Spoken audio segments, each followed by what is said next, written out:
I'm just going to glaze for a minute here. Again, I get a second chance to. If you love effects, this is the horror movie for you. It was very controversial at the time. It's very ambiguous. Again, spoilers if you haven't seen this almost 50-year-old movie at this point.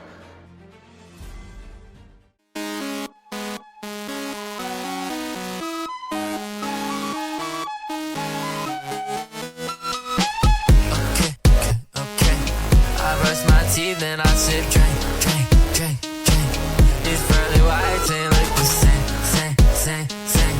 I did everything the wrong way, hey.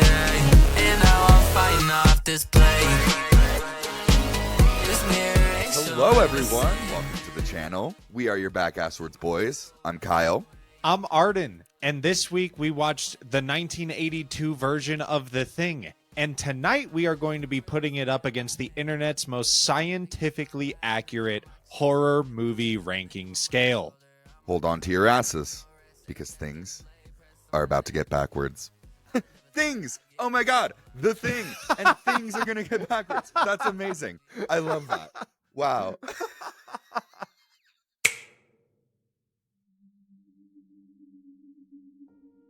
Not much can be said about The Thing that hasn't already been said. A relative flop on release, bringing home $19.8 million off of a budget of just $15 million, and flopping at awards season, even getting nominated for a Raspberry Award. Looking back now, that feels absolutely ridiculous, as many a horror movie fan and critic will tell you that The Thing is both their favorite and objectively the best horror movie ever made. I'm looking at you, James A. Janice. Based on the sci-fi short story Who Goes There by John W. Campbell Jr., this was actually the second film based on the story after 1951's The Thing from Another World. Kurt Russell takes the audience into the tension of the film with a stunning performance, paired with the peerless directing from John Carpenter. Of course, you can't mention this film without bringing up the special effects from the incredible Rob Bottin. Whatever you may think, The Thing is a fascinating story of isolation, desperation, and survival. Starting with direction, and John Carpenter was absolutely the right pick for this movie, even if he wasn't the first pick. Originally, the director for the original Texas Chainsaw Massacre 1974 was slated as the director, and he backed out after a while, and after many a mix-up, John Carpenter was selected, and clearly he was the right choice. He had a spectacular vision that made you feel like you were trapped in the North Pole with the crew. It felt grungy and real. It was incredible. I give the directing a 9.4. I agree with everything that Kyle just said, and I really like the directing in this movie. I'm giving it a 9.5. And now moving on to the writing. And folks, the plot of this movie is absolutely insane. And I think one of the strongest points of the writing is how it builds on everything that's happening. Everything that just happened matters to what's happening right now. And all of the dialogue in this movie, and I say this kind of half joking, but I do mean this, all of the dialogue in this movie is justified. Everybody is crashing out, and I understand why. The only thing that I have to say about the writing in this movie, they killed way too many dogs in this movie, dude. I did not like it. It actually took away a whole point from what I gave it originally. So I'm giving the writing an 8.1. Yeah, the dog killing took a half point away from me. Honestly, I was going to give this movie a 10 for the writing. I'm coming in a little bit lower at a 9.5. Again, the dog killing was a lot, and it lasted for a long time. Yes. But it would have gotten a 10 because this is truly just the worst case scenario. You're trapped at the North Pole with no way out with a shape-shifting alien. I really can't think of a worse scenario to be in. The cinematography of this movie was stunning. I really don't know how else to describe it. It used color in really, really interesting ways. I really liked the balance between red and blue when we were outside because of the emergency lights and the flares that they were using for light. Contrasting that with the lighting inside, the way it was shot made it feel very, very cramped. And that is partially due to how it was shot, being on these massive sound stages that, much like The Exorcist, they actually refrigerated down to below freezing. That way they could shoot on these sets without having to fly all the way to the Arctic to see their breath. The cinematography gets a 10. It was spectacular. I could not agree with Kyle anymore. The only thing that I have to add is that the wide shots in this movie are absolutely breathtaking. They're absolutely stunning. I loved it. The cinematography also gets a 10 from me. And now moving on to the music of this movie. And folks, I gotta be honest with you. And Kyle knows this about me. I usually don't notice the music in a lot of movies. This was one of the first instances where I noticed the music because the music was so good and because it was supporting what was going on and building tension and supporting the story. I really, really liked the music in this movie. I am giving it a 9.3. It was really good. Yeah, like Arden said, the music builds with the story in a really, really impactful way. It does nothing but support what's happening on screen, which is actually really ironic because the music is actually what this movie was nominated for the Razzie Award for. So, What? Yeah, right? Oh my God. Crazy. I'm giving the music a slightly harsher score. I don't know that much is going to make it onto my music playlist, but I am giving it a 9.1. Really good job. For the acting, and again, group effort score here on the acting. And as a group effort, it was fine.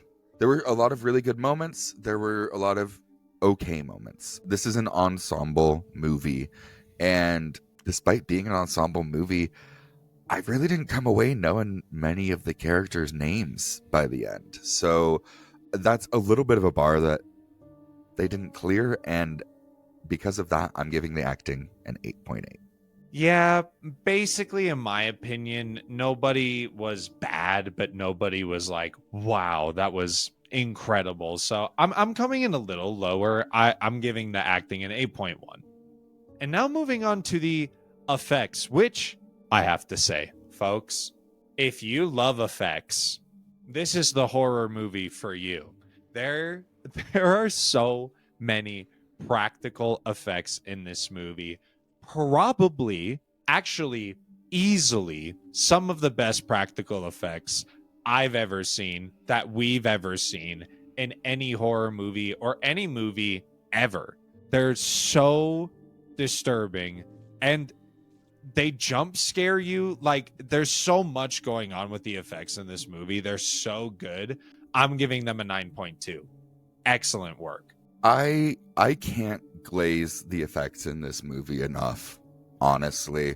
Rob Bottin is an artist, and he is an incredibly talented one. He also did all of the character designs and the creature designs for the Thing, the different iterations of the Thing. His vision transferred to screen perfectly, in my opinion. The way that each iteration of the Thing builds in both terror and scale is really well executed for me. It's truly gross and horrifying to watch. It's captivating. Again, I can't glaze it enough. Rob was literally hospitalized at the end of the shoot because he worked every single day for 57 weeks straight, handcrafting every single one of the effects, and he was hospitalized for exhaustion and pneumonia. He recovered. Obviously, he went on to do some even more incredible effects work. We will definitely see some more of his work on the show later. Again, I'm going to stop glazing now because they were truly amazing.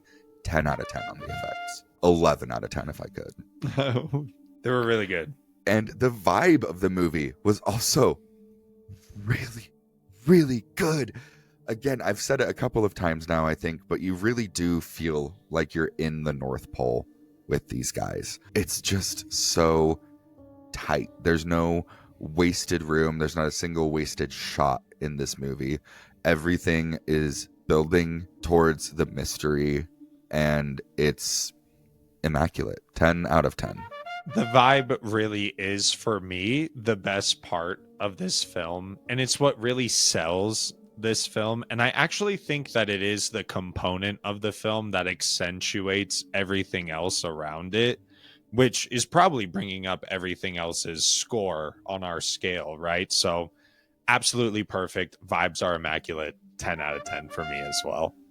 And now moving on to the scares / kills. And there are a lot of scares and a lot of kills in this movie. So if you like scares and kills and practical effects, this is the movie for you. Okay, so I kind of mentioned this earlier, but there's a lot of jump scares kind of built into the kills, and a lot of the kills are effects, right? I.e., people turning into the thing, or dogs getting turned into the thing or absorbed into the thing, unfortunately. Something else that also happens in this movie is there are a few off-screen kills in this movie, but this movie is one of the rare instances that we feel like that they don't necessarily detract as much from the movie, because they are being used to build the mystery, to build to what Kyle was mentioning earlier, the end, the mystery, all of that stuff. I really like the scares and the kills in this movie. I'm giving it a 9. Really good job. Yeah, right there with you. Some of these kills, like we said, they're either off screen or for a monster movie, pretty mellow. But again, they don't detract at all. I think a great example is when McCready shoots the guy in the head when he takes a swing at him. Because again, not like compared to some of the other kills that happen in this movie, boring. But it's used as such a good character moment that it doesn't detract at all. Yeah. I come in right on with Arden at a 9.0. And since you brought it up, Arden, I feel like now is a great moment to talk about the ending of this movie. Yes. It was very controversial at the time. It's very ambiguous. Again, spoilers if you haven't seen this almost 50-year-old movie at this point. But it's a very ambiguous ending. We don't know if either of the guys that survive are infected or not.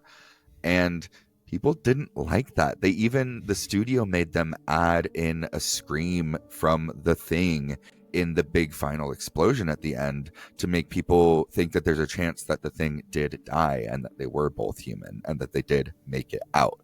They needed one little light of hope.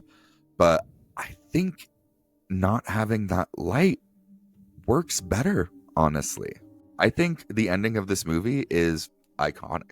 Yeah, no, I really like the end of this movie as well. It was funny when Kyle brought it up before we started recording. Kyle was like, "Oh yeah, this was kind of controversial." And I was like, "What do you mean?" Like, I didn't necessarily mind that the end was ambiguous. I didn't feel, "Wow, that was great," or "Wow, that was awful." I was just like, "Oh, okay, that's the end of the story, I suppose." I don't get an answer. I would like to imagine that both of them are not infected. I think that might be the answer that I'm telling myself. I need that shiver of hope too. Absolutely. I know. But that brings us to our special category for this. Maybe call it a series. I want to get around to the remake eventually. It is our favorite iteration of the thing. There's a definite progression throughout the movie. We see several different versions of the thing. And I think my personal favorite is our first true exposure to this creature, and that is the dog.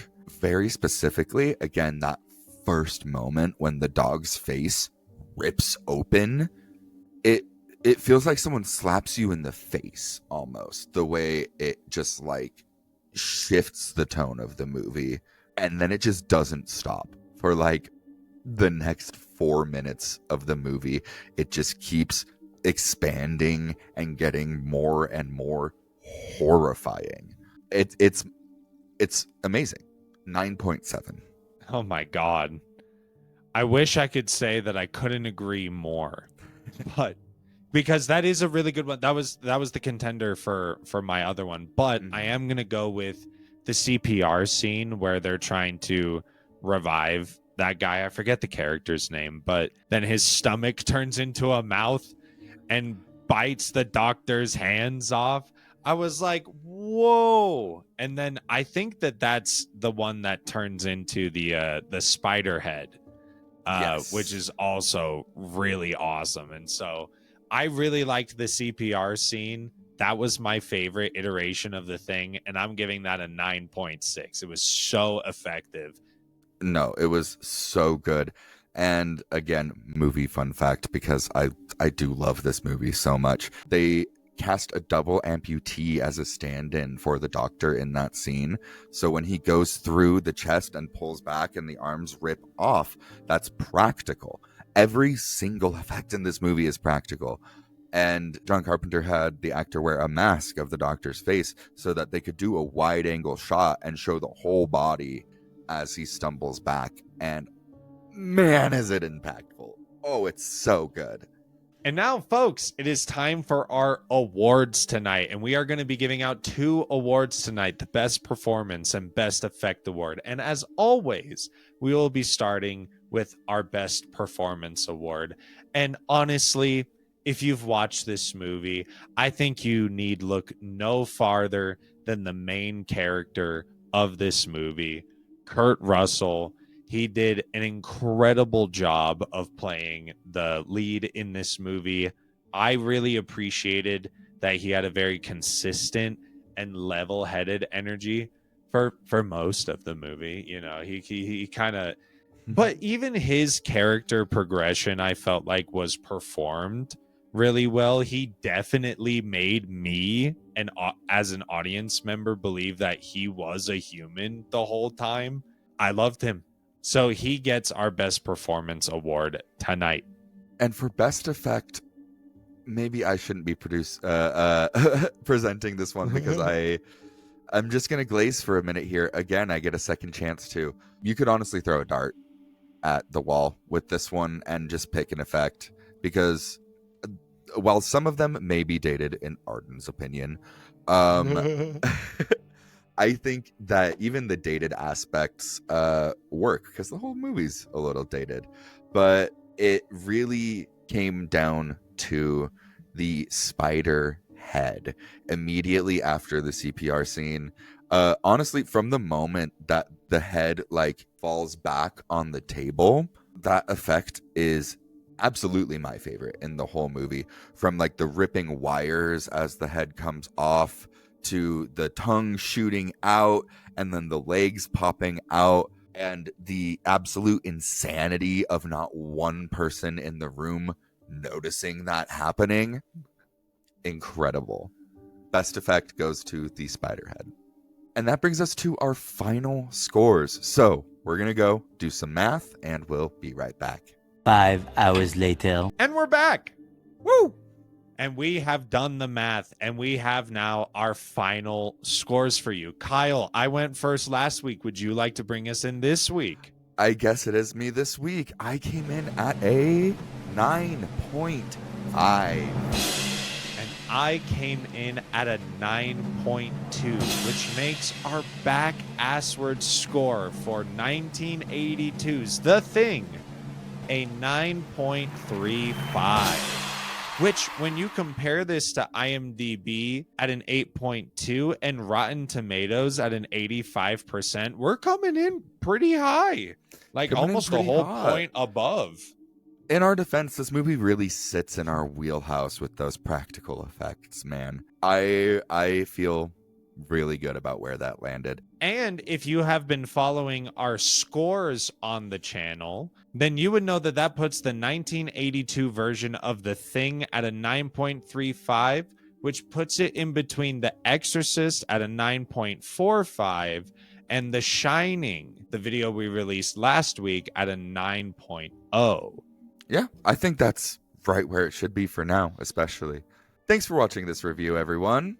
If you liked it, like, comment, and subscribe. And if you didn't like it, like, comment, and subscribe. And make sure to let us know what your rating for 1982's The Thing was. I'm Kyle. I'm Arden, and we'll see you next week. Stay safe. Stay weird. The danger is real. Ah!